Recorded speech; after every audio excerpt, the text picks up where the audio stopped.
Livre des Proverbes, chapitre 2. Mon fils, si tu reçois mes paroles, et si tu gardes avec toi mes préceptes, si tu rends ton oreille attentive à la sagesse, et si tu inclines ton cœur à l'intelligence, oui, si tu appelles la sagesse, et si tu élèves ta voix vers l'intelligence, si tu la cherches comme l'argent, si tu la poursuis comme un trésor, alors tu comprendras la crainte de l'Éternel, et tu trouveras la connaissance de Dieu. Car l'Éternel donne la sagesse. De sa bouche sortent la connaissance et l'intelligence. Il tient en réserve le salut pour les hommes droits, un bouclier pour ceux qui marchent dans l'intégrité, en protégeant les sentiers de la justice et en gardant la voie de ses fidèles. Alors tu comprendras la justice, l'équité, la droiture, toutes les routes qui mènent au bien.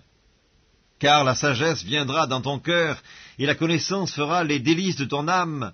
La réflexion veillera sur toi, l'intelligence te gardera pour te délivrer de la voie du mal, de l'homme qui tient des discours pervers, de ceux qui abandonnent les sentiers de la droiture, afin de marcher dans des chemins ténébreux, qui trouvent de la jouissance à faire le mal, qui mettent leur plaisir dans la perversité, qui suivent des sentiers détournés et qui prennent des routes tortueuses, pour te délivrer de la femme étrangère, de l'étrangère qui emploie des paroles doucereuses, qui abandonne l'ami de sa jeunesse et qui oublie l'alliance de son Dieu, car sa maison penche vers la mort et sa route mène chez les morts.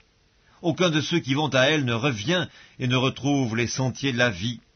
Tu marcheras ainsi dans la voie des gens de bien, tu garderas les sentiers des justes, car les hommes droits habiteront le pays, les hommes intègres y resteront, mais les méchants seront retranchés du pays, les infidèles en seront arrachés.